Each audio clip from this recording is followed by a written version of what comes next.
Good evening. My name is Mark Barnico, and I'm the Executive Director of the University of Chicago Francis and Rose Yuen campus in Hong Kong. Welcome to our Pop Asia series this evening. We're sharing today's event live via Zoom, Facebook, and YouTube from the UChicago Yuen campus in Hong Kong. If audience members have questions to submit, you can do so through the questions and answer button by first registering on Zoom. And one of our guests tonight will be asking a question that you can also respond to in the questions and answer area or the chat. And subscribe to the e-news for the latest programs and information. And tonight, as always, we'll wrap up the program with a poll. And for more information about our upcoming programs, we have a really interesting one coming up on Monday night, next week, Monday night. So please stay tuned to the very end, and I'll share some more information about that. Tonight, we'll discuss how classic Chinese literature is constantly being reinvented and in contemporary pop literature. And we have some really great guests tonight. But before we get to them, let's start with a brief introduction of our moderator tonight. Ken Pomerantz, Faculty Director of the University of Chicago campus here in Hong Kong, and he'll moderate today's webinar. Professor Pomerantz is a distinguished university professor of modern Chinese history and in the college. And Professor Pomerantz's work focuses mostly on China, and he's also very interested in comparative and world history. Most of his research is in social, economic, and environmental history, and he's also worked in state formation, imperialism, religion, gender, and many other topics. As always, we have Ken here tonight. Thanks, Ken, for joining us. I'll hand the stage over to you so that you can introduce your panelists and begin the discussion. Thanks, Mark. And welcome, everybody. I'm going to start with a brief introduction of our speakers and then turn things over to them. So Liang Luo is Professor of Chinese Studies at the College of Arts and Sciences, the University of Kentucky. She received a BA in Chinese Language and Literature and an MA in Comparative Literature from Beijing Normal University, Beishida, and completed a PhD program at Harvard. Professor Luo's research centers on three interrelated threads: the intersections of performance, politics, and popular reception in modern China, modern Japan, and the international avant-garde, the interactions among folk, urban and popular cultures, and political propaganda, and gender and class representations in literary, performing, cinematic, and visual arts. Her book, The Global White Snake, which is front and center in tonight's discussion, explores the intersections of performance, especially feminine performance, gender politics, and popular culture through the multimedia transformations of the white snake tale across the last 100 years, though I think particularly in the era of the Cold War and in contemporary culture, and in settings ranging from film and TV or back to texts by 19th century Western missionaries, who turns out were fascinated by this tale. Julia Lovell is Professor of Modern Chinese History and Literature at the School of Historical Studies, Birkbeck University, London. She trained in Chinese Studies and History at the University of Cambridge and at the Hopkins Nanjing Center of Chinese Studies in, obviously, Nanjing. Her research has focused principally on the relationship between culture, including literature, architecture, historiography, sports, you name it, and modern Chinese nation building. She's used this lens to explore topics ranging from Maoism to commemorations of the Opium War, and in settings ranging from museums to books to television.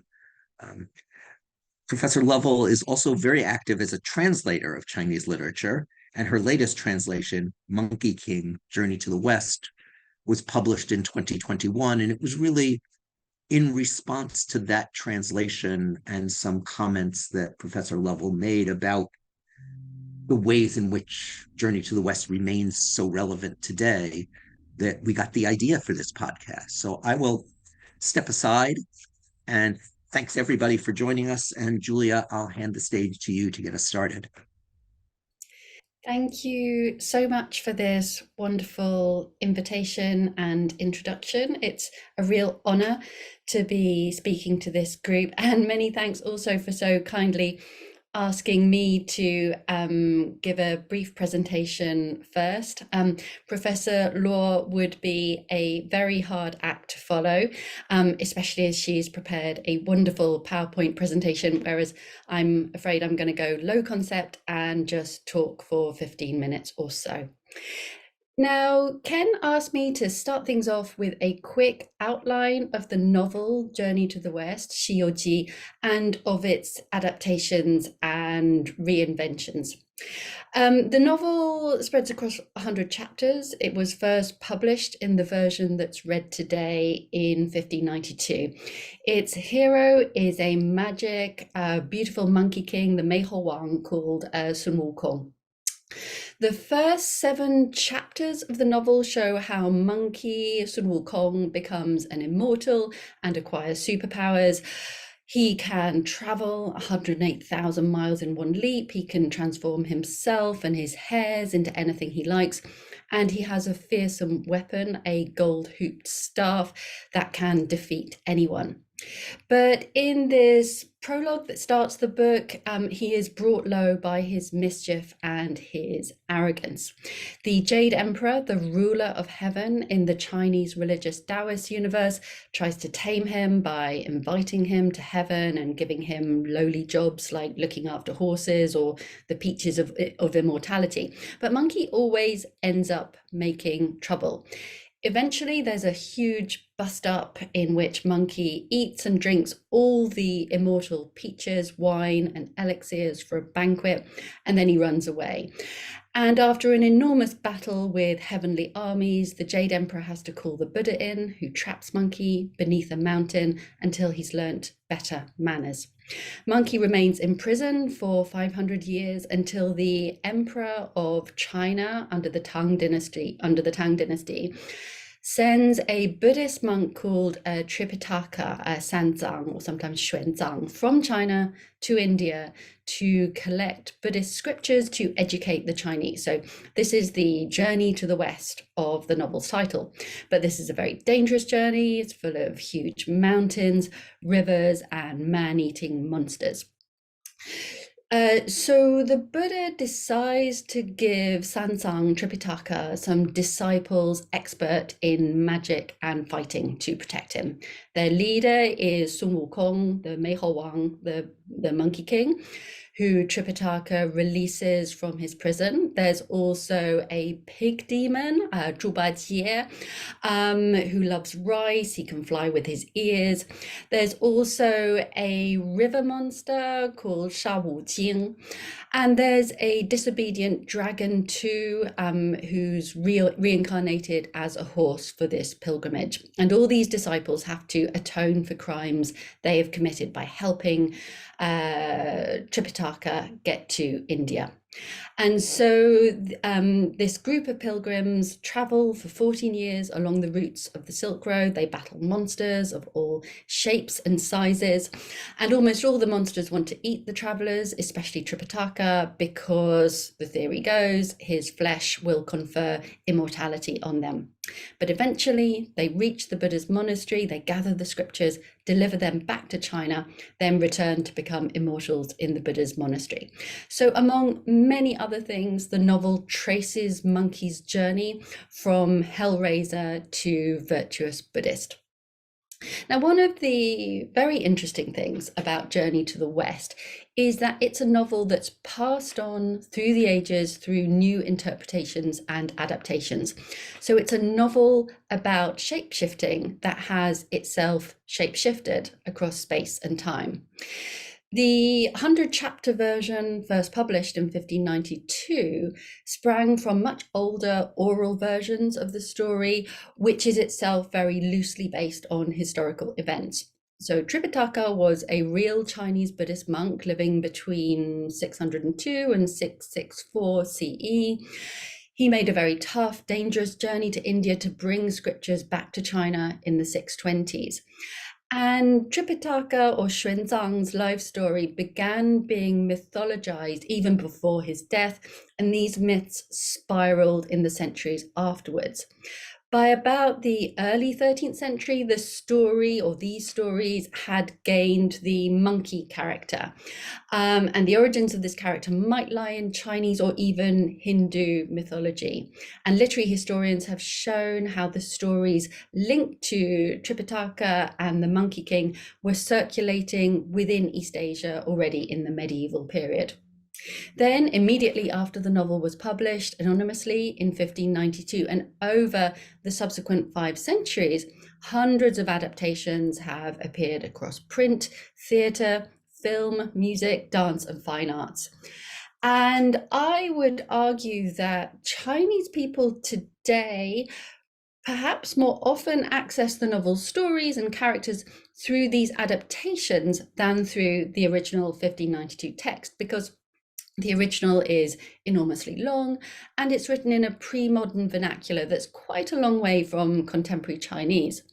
A recent article in The Economist calculated that the novel had been adapted into more than 60 films, countless TV shows, children's books, video games, a theme park, and even Lego toys. So sequels, extensions, and rewritings of Journey to the West began in the first half of the 17th century. And these adaptations and rereadings have often proliferated in periods of great political and social turmoil. The anarchic mischief of the story and characters, I think, has resonated particularly therefore in turbulent times, and the flavour of these adaptations can tell us quite a lot about the atmosphere of the period in which they were made. So one adaptation from the 1640s satirised China's educated elites for ignoring the disaster that the Ming Chinese Empire was facing at the time. So in 1644, the Ming dynasty fell to a combination of external invasion and internal rebellion. There were 3 sequels published in the first decade of the 20th century, a few years before China's first revolution in 1911. And in one of these sequels, the Buddha has the characters time traveling. So he sends them to Shanghai to explore China's new religion, Western science and technology. So the characters' sense of disorientation described in this sequel really evokes the whirlwind of transformations that China was undergoing at the time. The political leader Mao Zedong also loved Journey to the West. He was an anarchist in his early 20s, and Sun Wukong's havoc-wreaking was a lifelong inspiration. In 1966, at the start of the Cultural Revolution, Mao was rereading the novel. He invoked Sun Wukong as a model rebel to incite student Red Guards to attack the Communist Party establishment. There's a beautiful animated version of the novel's prologue completed in the early 1960s called Danao Tiangong, which fascinatingly changes the overall message of the novel to fit more with Mao's own political proclivities. So this cartoon only dramatized the prologue, so the part of the book when Sun Wukong rebels against the Jade Emperor, and the animation rewrote the prologue. It made the Monkey King victorious over the Jade Emperor rather than defeated by him and the Buddha. So the cartoon turned the prologue into the Monkey King's victorious revolution against an evil ruling class, the Jade Emperor's heavenly government. And in this way, the story was adapted to illustrate a Chinese Maoist narrative of inevitable popular revolution against oppressive rulers. So Monkey here came to stand in for the power of peasant rebellion that Mao so idealized.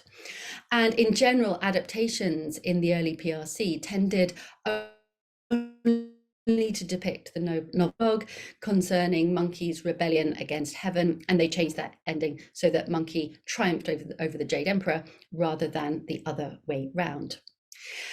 Now, I think a useful question to ask here is, what has made this novel so very adaptable?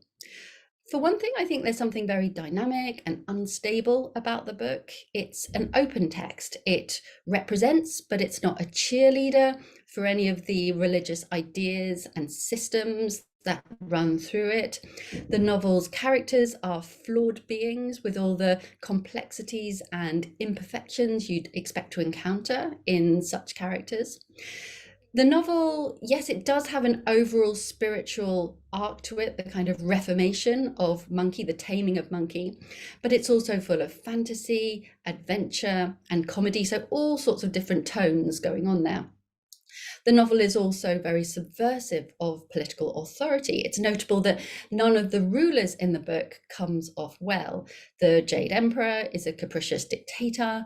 Buddha and Guanyin are supposed to be compassionate, but instead they regularly send demons to harass the pilgrims. The book even reminds readers that the Chinese emperor on the throne in the novel, the emperor who sends Sansang Tripitaka to India to fetch scriptures, this same emperor killed both his brothers. And just about every king the pilgrims encounter is gullible, dim-witted, cowardly, or brutal. So above all, I think it's the book's mixing of registers, religious and secular, high and low, that has this fluidity, this instability, that's profoundly adaptable and in fact profoundly modern, as well as being rooted in much older mythologies. And today, the book remains a crucial imaginative resource for audiences in East Asia and across the global Sinophone diaspora. So its stories and characters are recognizable in the way that Anglophone audiences recognize settings and characters from Shakespeare or Dickens. There are new TV or film adaptations in the Sinophone world, so mainland China, Hong Kong, or Taiwan, every few years. Pop stars incorporate stories from the book into their lyrics. China's current leader, Xi Jinping, seems to admire the book too. So there's a story in the book where Monkey disguises himself as a fly and hides in the bubbles on top of an adversary's cup of tea so that he is swallowed by her, and then he thumps her insides until she submits to him. So in 2013, Xi Jinping used this story as an analogy for how the Chinese Communist Party needed to infiltrate the parts of the internet critical of the Chinese government. Rebels and creatives also loved Journey to the West. So in the 1990s, when many young people were disillusioned with their government after the crackdown of 1989, students loved a 1995 film adaptation called A Chinese Odyssey that portrayed Monkey as an aimless, rebellious drifter. So the film seemed to capture the mood of China at that moment. So I suppose through these examples, I'm trying to suggest that the novel, its stories and characters are like water. They fit around many different moments, moods, uses, and readers. And I'll finish my introduction here by talking about the book's circulations far beyond the Sinophone world. The story and its characters are much loved in Japan too. And it's often the Japanese adaptations that have been the launch pad for the globalization of the novel, for its reaching Western audiences. Now, Journey to the West was actually, to my knowledge, my first contact with East Asian culture. I grew up in remote parts of provincial England in the 1980s, in times and places where China seemed almost to exist on another planet. It felt so distant from ordinary life. But on Saturday mornings, I would sit in front of the television, mesmerized by a show called Monkey. And only years later did I realize this was a Japanese adaptation of Journey to the West, which the BBC had bought. The characters and the situations were so hilariously eccentric that it became a kind of cultural phenomenon for me and many of my generation in the UK. So amazingly, my entrancement by the series seems to have been very typical of my own Generation X. So when I was translating Journey to the West many years later, when I was introducing this project to non-China related friends and colleagues, mostly they would not recognize the name of the novel. But then when I said, did you ever watch that show Monkey when you were little? It's the novel that show was based on. When I said that, their eyes would light up, they'd start to mimic the voices and actions of the characters and set off on long reminiscences of happy Saturday mornings or of playground games based around the characters. Global fans of anime have accessed the story through the Japanese anime series Dragon Ball, which is based on the characters of Journey to the West. And viewers of Netflix can enjoy a new American adaptation of the story from earlier this year, which imagines Monkey with an all-American accent, almost as an overgrown baby who just wants to be loved. In somewhat classic Hollywood style, this new film creates a dominant antagonist, the Dragon King of the Eastern Sea, Guang. And this dynamic doesn't really exist in the original novel, but by doing this, these new filmmakers have created a central goodie versus baddie tension. In this new film, the spiritual dimension is gone, but there's plenty of crowd-pleasing singing and dancing. And of course, in the tradition of Monkey King adaptations, the ending of this latest version sets things up for another sequel. I'll stop there. I think my time is up, but I'm happy to talk more later on about the nature of particular adaptations and why this particular story has such a long shadow across the cultural imagination of and about China. But now I'm very excited to hand over to Professor Luo, who's going to talk about her extraordinary research into the global afterlives of the white snake legend. Professor Luo, the floor is yours. Thank you so much. Thank you so much. I love a novel about shape-shifting which has shape-shifted. That's really amazing. There's a lot of resonances, including water, including rebels and creatives love the story. So I'm just going to pick up from here. Thank you for this wonderful lead. I'm going to follow along. So glad to have this opportunity to be part of this conversation. The topic is really close to my heart. I really want to begin with a quote from my acknowledgements, but I'm going to first share my screen. Okay. So I want to begin with a quote from my acknowledgements in the Global Whitesnake book. Quote, "Do not underestimate the regenerative power of popular culture and the generations of young people creating and consuming it. For constantly inspiring and challenging me, I thank my daughter and all my undergraduate and graduate students and assistants throughout the genesis of this book." End of quote. I really wanted to get this quote out first as a preface to my short introduction. I'm really inspired. I teach every day this semester. It's a teaching heavy semester, and I interact with my students every day. And they have taught me so much about the subtitle, this resurgence and relevance of Chinese literature in popular culture, contemporary or otherwise. Popular culture has a history. There's early 20th century popular culture throughout East Asia that's already having Whitesnake as a central theme. So one of the prominent examples of such a case study of reinvention of Chinese literature is the case of the Whitesnake. In the Chinese speaking words, the 1992 50-episode Taiwanese TV series, 新白娘子传奇, or New Legend of the Whitesnake, really became a modern classic and opened the floodgate of contemporary popular cultural reinventions. While the 1993 Hong Kong film 青蛇, or Green Snake, by Cui Hak, ushered in a new beginning of centering the character of the green snake as the leading protagonist. So there's sort of these two traditions. One is more cult filmish, the second case, but the first really made the Whitesnake legend a household name, not only in Taiwan, but also in mainland China and throughout Southeast Asia. I spent most of my 1990s as a college student in Beijing, and my first encounters with the legend was, of course, very much colored by the Taiwanese TV soap opera and the Hong Kong film.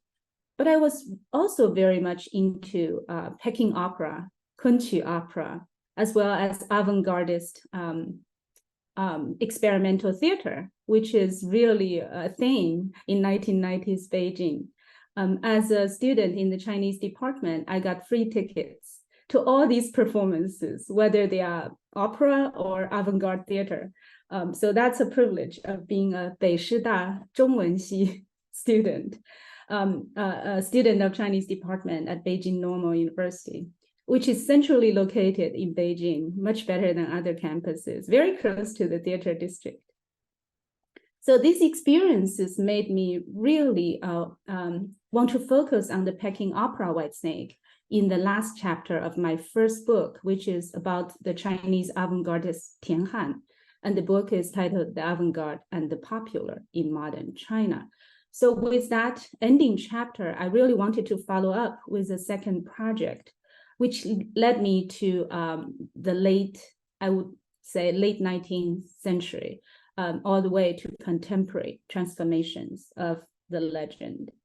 But since everyone in this audience is quite educated already about the Whitesnake legend, I just attempted a very sketchy synopsis, which is very hard to do, actually, given the oral tradition. Unlike Journey to the West, it doesn't have a regional version. So it's very hard to think about what are we talking about when we are talking about the Whitesnake legend. As Professor Wilt Idema has warned us, if you are imagining a coherent story, then that's a really misstep. It's much more healthy to think about this as a cluster of oral texts written around the 9th century with the Li Huang tale, where the man turned into a pool of water after having sexual encounters with a beautiful woman in white. So this synopsis is something I attempted from the late 18th century versions. So it would be something that we can base off to think about the transformation of the legend from the 19th century onwards. So pay attention to those, as I tell my students, the blue highlighted keywords, and keep them in mind. Beautiful woman, Westlake, handsome young man, broken bridge, sexual relationship, Buddhist abbot, dragon boat festival, magic herb, golden mountain temple, green snake, water spirits, heavenly soldiers, pregnant body, Thunder Peak pagoda, and finally there's a boy that's born. In some of the later versions, that's dictated by stage performance and audience demands. They want a happy ending, and that happened as a result of the form dictates the content. So now let me borrow some of the keywords from my students. I just finished a 4-week sequence in a Monsters and Myths seminar, and my students came up with these keywords, among many others, in an attempt to sum up the whole book in a few words. So humanity, hybridity, fluidity, transculturation, and transgression. Another class, after reading the introduction to the same book, it's a class about East Asian popular culture, highlighted keywords such as monstrous other, humanities of the non-human. And they also quoted from the introduction 2 sections.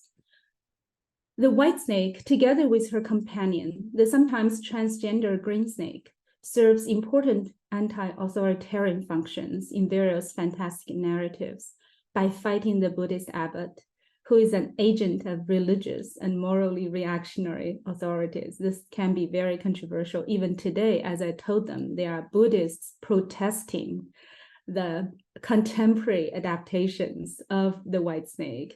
As a result, some of the internet dramas were shelved and couldn't be played online. Another quote, throughout the late imperial and modern times in China, the white snake legends have been used by different agents to promote diverse, often avant-gardist, and frequently political causes, such as marriage freedoms, women's rights, grassroots revolutionary spirit, queer love, transgender rights, in the Chinese-speaking worlds and beyond, end of quote. So these quotations from my students are really important to me because I see through their eyes what they find exciting and interesting as a contemporary American 20-some-year-old.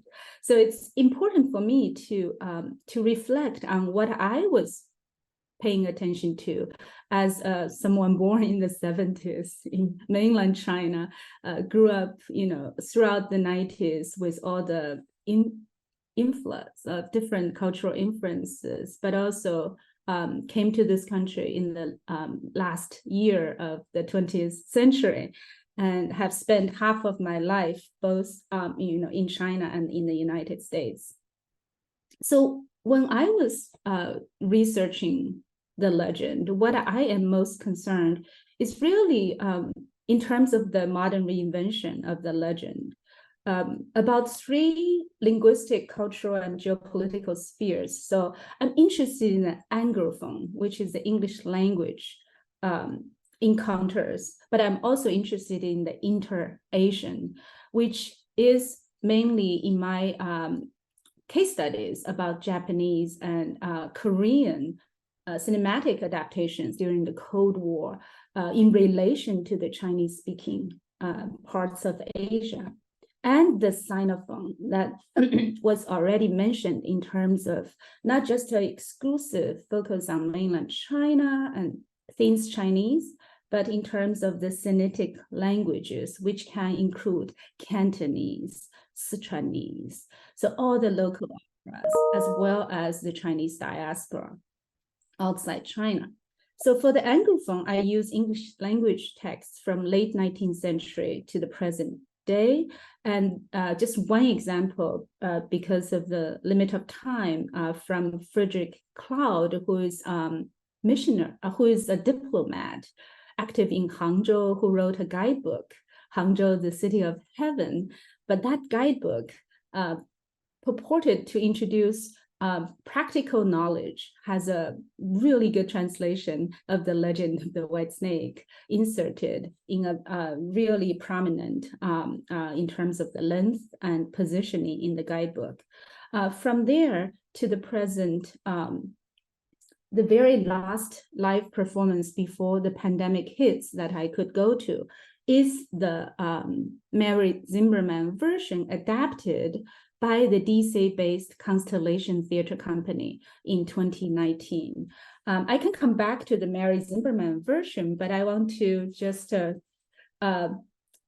place these two side by side by saying that Mary Zimmerman did Whitesnake, also Journey to the West.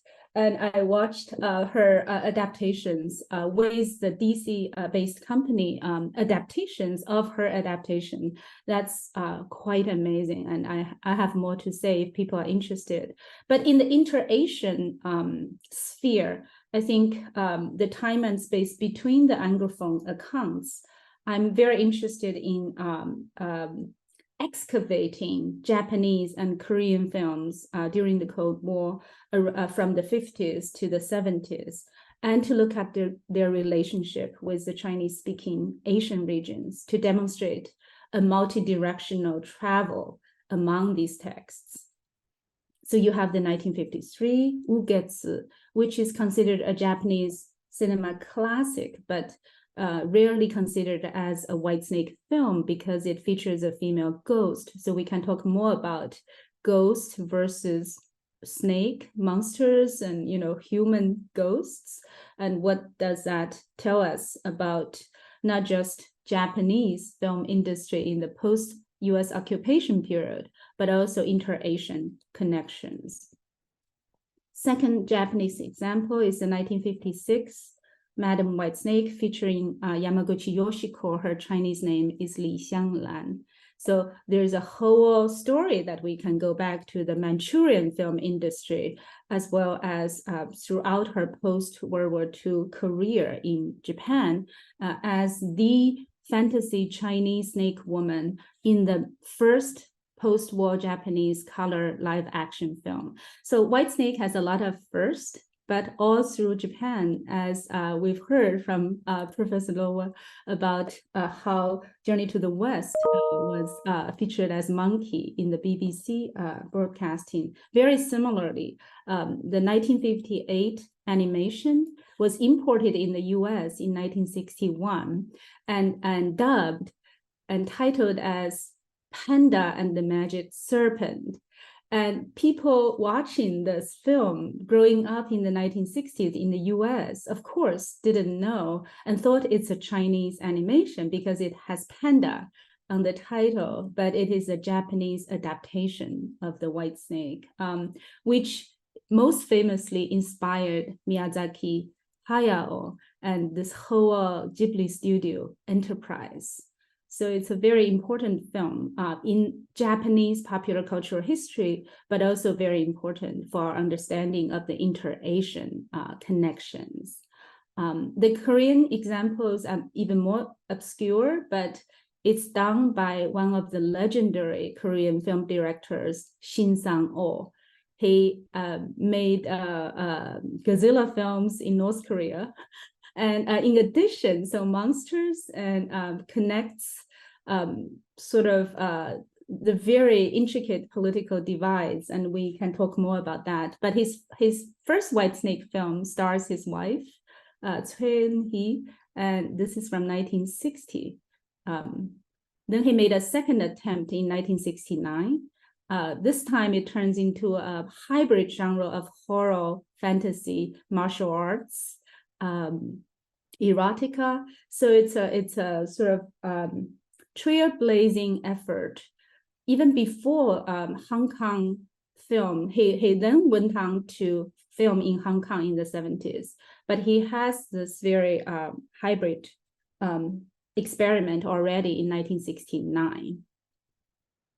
The last Korean-related film is sort of ambiguous with this bilingual poster with Chinese and Korean, but it features Bridget Lin Qinxia, the Taiwanese actress that became a household name for melodrama, TV soap opera, and film in the starting from the 70s. So this is from 78. So the third sphere is Sinophone. I don't really only mean Chinese or Sinitic language materials outside mainland China. I'd like to really emphasize that. I'd like to go even further by saying mainland Chinese cultural productions have inspired, provoked, and really in a very important cross-fertilization relationship with the Anglophone, the inter-Asian works. So I'm going to very quickly to have you look at the Sinophone productions because of the limit of time. This one is the complete illustrated Righteous Snake, 绣像一妖全传 from 1809. It inspired the 1906 Friedrich Cloud version that we started the Anglophone section with. But then you have vibrant popular cultural productions, including drawings of stage productions from 1910s in the Shanghai popular press. For that, you can see the stage prop, the costume, the gesture. So it's a very, it's a wealth of material in the popular press, very dramatic scenes, as well as the first Chinese language film made in Shanghai by Tianyi Company, which then became the Shaw Brothers in Hong Kong. You have painters, musicians, you have a variety of actors, including a female novelist, Zhao Qingge, whose version inspired Mary Zimmerman to write her English language one-act play. So Mary Zimmerman credit Zhao Qingge, this Chinese female writer from 1950s, and credit the English translation, the bilingual version, as an inspiration. Similarly, a Singaporean American librettist whose Madame Whitesnake opera, the music won Pulitzer Prize in 2011 in the Anglophone world, also cites Shaw Brothers' 1962 Mandarin language film as an inspiration. So I'm just trying to show a little bit, with the limit of time, intersections between all these universes and linguistic and geopolitical spheres. So contemporary Sinophone goes even further, meaning, in the TV soap operas, in the animation, queering of the subject, making it more ambiguous, human, demon, intertwined. So the hybridity, the fluidity that my students are talking about, as well as the culturation and transgression that they highlighted, are getting really front and central. So this is maybe the most recent major production, which is a Cantonese opera film with 90% computer graphics. Can you imagine the flooding the Golden Mountain Temple, but with the water sleeve throwing in between? So the classic and the modern, the traditional and the experimental. And Cantonese became sort of very important Sinitic language, adding to the Mandarin language universe. So I'm going to wrap up because of the limit of time to just talk about three themes. First, the intersection of gender and species and media and politics. So the white snake is a shape-shifting story, metamorphosis story too, between a woman and a snake, and it constantly shape-shifts. So I'm just borrowing. So the transformation in terms of content and form, be it technical and media related, aids the reinvention of the tale. And it is really about transmigration and metamorphosis as constancies of reality. The second theme is about what constitutes humanity. So this is a question about seeking to be human, very much similar, although, finally this ascending to heaven is also there, similar to Journey to the West. So it is about the bodies of animals, children, women, sexual and racial minorities, who are often considered somewhat subhuman, less human, or non-human in male-centered, patriarchal, and heteronormative societies, how these bodies became sites of resistance and celebration of non-binary, queer, and other identities, which in turn came to challenge what means to be human. What's the philosophical and narrative premises of humanity? Why do we have human in the word humanity? So these has a lot to do with our interest in monsters and myths, and why they provoke us to think about the issues of who qualifies, who can be human, what being human means. The last question is about how the legends are used over time. And for me, it's really about how to learn to be radically tolerant and how to appreciate the regenerative power of the legend and its ability to transform, just like snake shedding its skin, and its ability to endure, to persevere. So I found this very important because this is a pandemic book. My book is also published in 2021, and it's really revealing to think about this throughout the pandemic moment when the White Snake Project, that's the Pulitzer Prize winning White Snake Opera, became an opera company, and their most recent production that opens tomorrow will be Monkey. So that's where I'm going to end. Thank you. Okay, thanks very much to both of you. We'll open things up for questions. If you have additional questions, please put them in the Q&A box. But I'll start with a slightly modified version of one that was submitted in advance of the program. And that's, you've both talked a great deal about the sort of remarkable circulation of these stories across multiple cultures. I wonder if you could talk a little bit about some of the obstacles. What are the things that people outside of, particularly outside of China, but also just outside of whatever part of China or group within China these stories were originally generated, that has made it harder for them to travel? And what are some of the ways that that's been overcome? Julia, you look like you're ready to go, so I'll start with you. I'll just say a few words, perhaps speaking from my personal experience of trying to find. Oh, sorry, have I been unmuted? Can you hear me? Yes. Perfect. Yeah, I thought I'd say a few words about my personal experience of trying to find linguistic equivalences from the language of the late 16th century novel to the language of the early 21st century Anglophone world.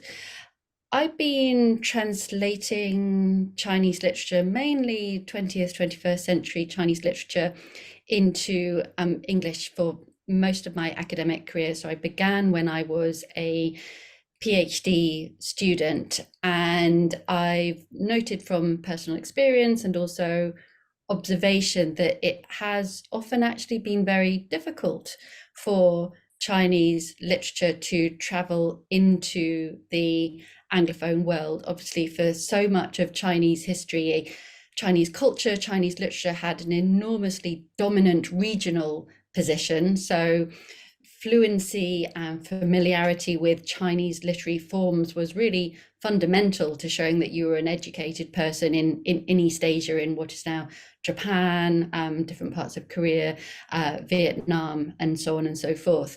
But particularly looking over the last 100 years, where the structures of kind of global literature and a world literary marketplace have come into existence, things like the Nobel Prize and big business transnational publishing houses like Penguin Random House and so on and so forth. So big prizes, big institutions of international publishing.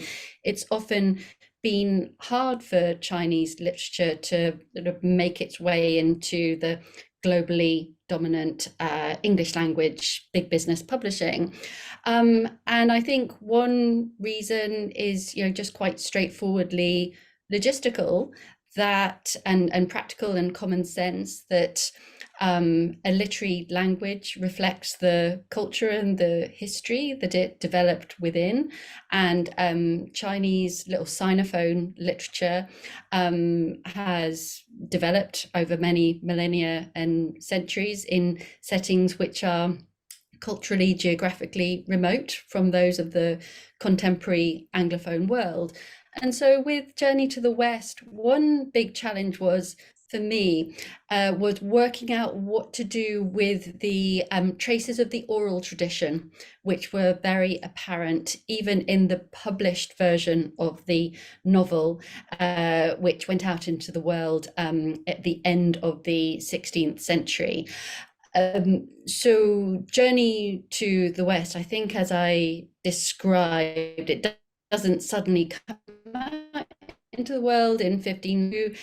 The book is building on versions of the story that have circulated, often in oral storytelling traditions, for hundreds of years, and there are still strong traces of that in the 1592 version. There's often a lot of repetition of elements of the story.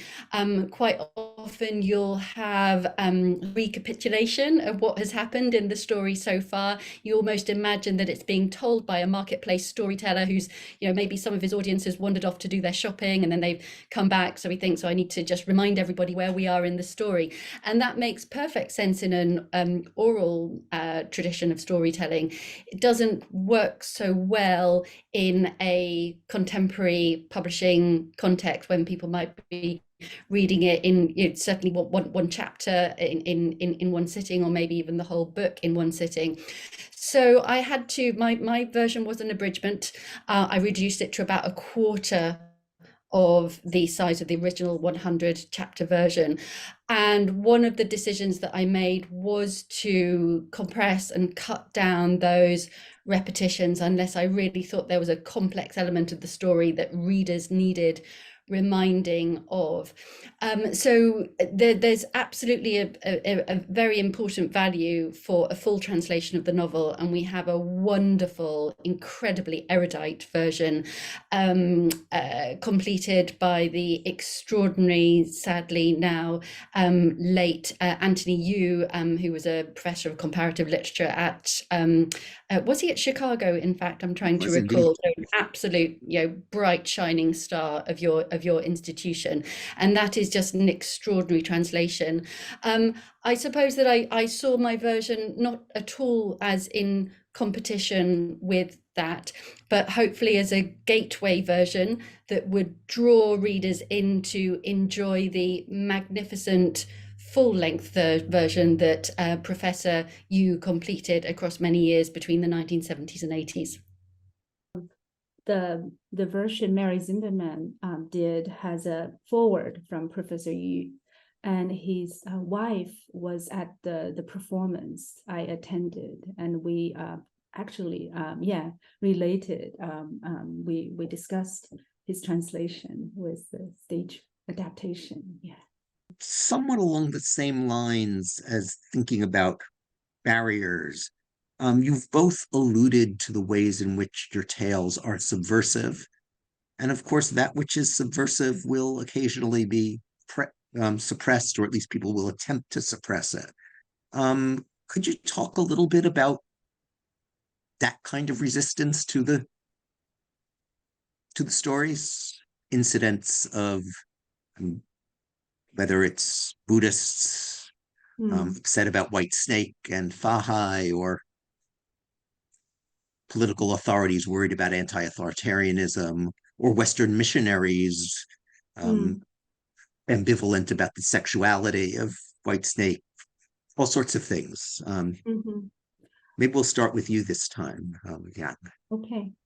I didn't get to talk about the missionary, and the missionary version is pretty controversial with my students. So as one of the more contemporary versions with the Indian-born fashion model Indrani that I didn't get to talk about, and 2013 cosmetic music video style short film. So I really find this text fascinating because this speaks to many of the things that we fear and we are resistant towards. For example, the Buddhist, the missionary version is really openly targeting Buddhism and using it as a way to propagate Christianity in China. This is 1896. And the missionary is someone from Kentucky. Woodbridge is his name. So it's very fascinating to think about how, we are thinking about ideology when I'm thinking about sort of things with a political edge. We often less tolerant. We sort of, or maybe it's an ideology that we don't agree with. So I'm just very curious about this reception in thinking about, we can propagate something, but if it's not something we agree with, then the audience will, of course, be provoked. But I really like that kind of provocation, in my view. I think to practice a radical tolerance really helps us to think about why missionaries did what they did at the time. And then my discovery is he really felt in love with the tale, and he really pushed the tale to the Anglophone word as a result. So I think that's quite fascinating to just, sort of look beyond a little bit in terms of what we want the tale to be adapted according to our interests and expectations, or what we can open our eyes to see how it might be shape-shifted to something it's extraordinarily maybe transgressive, but very much adding to the repertoire. So I really like that. I don't consider that even a barrier or a problem. I thought it's really exciting to think about all this very unconventional adaptation. So as the Indrani version, which is available as an 8-minute video online, if you're interested, check it out. It's very not Whitesnake. In that sense, it makes people angry, and it has some factual mistakes too. Yeah, but I think it has its place because it's different from the traditional and faithful adaptations. Yeah. Julia, did you want to chime in on this? Well, I had a question actually for Professor Luo.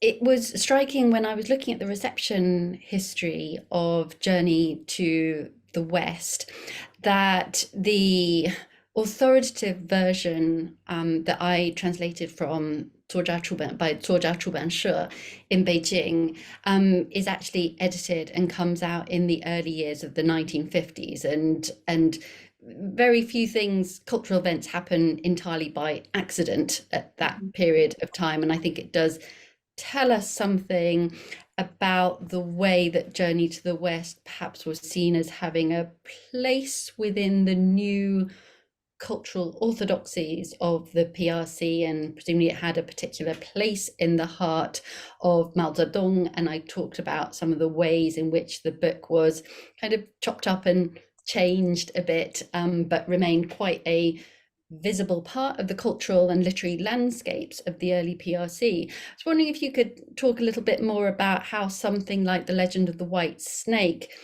fares, how it is treated at this coterminous moment in the same time and place, so in the Mao era. That's an amazing question. So the last chapter I mentioned, the Peking Opera Whitesnake, from my first book, which is published about 10 years ago, is done by Tian Han, what I call the Chinese avant-gardist, who experimented with Peking opera in the 1950s. So what you said is exactly right, including the female writer's novel 1956 by Zhao Qingge, also from 1950s. So in this time period, I think Tian Han changed the ending of overthrowing the feudal and patriarchal suppression of the white snake by inviting back the sister maid figure, Green Snake, who represents the underclass, the grassroots revolutionary movement that can overthrow the patriarchal and feudal, that's very important, anti-feudal revolutionary movement from bottom up. So this is a radically different ending that Zimmerman, when adapting into the one-act play in English, had to change because Zhao Qingge followed Tian Han's version. Many of the later 50s version follows Tian Han's early 50s version, with Green Snake overthrowing the Leifeng Pagoda. But Zimmerman, in her play, respected that, but she opens it up with multiple endings and multiple narrators, so audiences can make their own choice of which ending they would like to believe and would like to have. So I think that's a really interesting way to answer your question, to talk about, this very dogmatic, anti-authoritarian interpretation in a quite authoritarian moment. Although early 50s is still, there's some room even before the 100 Flowers movement. So there are pockets of 50s that we can talk about. But our impression of communist China the first decade has been quite authoritarian, but this is the moment that anti-authoritarian spirit is celebrated, although in contemporary US, it has to have a different or multiple endings. Thank you. That's so interesting. Okay, we probably have time for only one more question, and I want to take one of the ones that our audience submitted. But again, I'll modify it slightly to fit where we are in the discussion. So you've both just been talking about the 1950s, and that is, of course, a moment where China as a nation is being redefined. And I wonder if you could talk a little bit about the ways in which and now you don't have to confine yourself to the 50s, but the ways in which both the White Snake legend and Journey to the West have been used in the construction of a Chinese national canon, whether that's being constructed by people within China itself or by outsiders, and what kinds of images of China are transmitted to either the rest of East Asia or the world more generally by these stories in their many, many forms. I know it's a big question, so I'll try to answer in a minute or two, and then make way for Professor Luo. I think, going back to that idea of shapeshifting, I think that Journey to the West has been a really fascinatingly morphing sort of vehicle or vessel for different readings of Chinese culture, really since it was written. But one interesting case study, one prominent case study, is the serious effort, I would say, in the first half of the 20th century to secularize the story. In the 1910s, 1920s, we saw in China something called the New Culture movement, and part of that was designed to popularize literature in the vernacular, which was accessible to popular general readers, rather than being written in classical Chinese, which was harder and more elitist as a language. And so precedents in Chinese vernacular literature, such as Journey to the West, very, very much championed by intellectuals in this movement. But at the same time, there's a profound movement towards secularization in Chinese culture. So you have a famous literary critic, a man called Hu Shi, who writes quite a well-known essay about Journey to the West, saying, it's not about religion, it's not about Taoism or Buddhism and Confucianism, it's just a fun folk tale. And of course, if you spend any time reading the novel, you see that's a bit of a misrepresentation. It's an open but still a profoundly religious, moral text. So that's just one example. But I think that if you look at how Journey to the West has traveled beyond China to the West, I think works like Journey to the West, works like White Snake are incredibly useful for setting up new conversations, for sort of breaking sort of molds and assumptions and prejudices about what a national Chinese culture might be like, because both these sets of stories, these kind of repositories of stories, I see them as open text. There's all sorts of different ways of reading them, and one of the great virtues of an open text, they can profoundly subvert cliches or stereotypes about a culture. I think Journey to the West has definitely done that, and I think there's a strong case to be made for the power of the White Snake mythology in also affecting those sorts of conversations, changing assumptions and so on. Over to you, Professor Luo. Yeah, I'm not sure how much time, and I'll try to do it in 1 minute. Yeah, whatever you want to say. The 1950s, I think there's a really interesting parallel, that is the Butterfly Lovers was first made into a color film and was shown by Premier Zhou Enlai in the Geneva conference around 1954. So this sort of beautiful Chinese aesthetics of traditional costume drama, but also this non-threatening China that's tried to project itself in sort of diplomatic and international arena is quite important. And White Snake, relatedly, both has something to do with Hangzhou. Hangzhou Asian Games is going on right now. So with this sort of very interesting marker, almost like a cultural icon, as you say, like an IP, intellectual property, to be able to use to sell a place, to sell more positive, less threatening image, more feminine, more aesthetic rather than masculine and political. I think there is something to be said about that in the 50s diplomatic maneuvers. So Whitesnake became one of the most frequently toured pieces, including those highlights like Broken Bridge and fights between the water battle. So also feminist power that's aligned with the state feminism of communist China, as well as its more non-threatening image outside. I think it became sort of some kind of diplomatic soft power before the term came into being in the 50s, at least an attempt to sell, which we can consider somewhat failed, because now we only know the Chinese IPs through Japanese adaptation, hence launching its globalization. So that's something we can talk about in terms of contemporary versus 1950s. Thank you.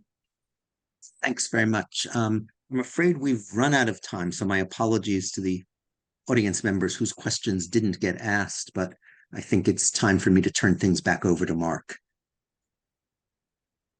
Thanks, Ken.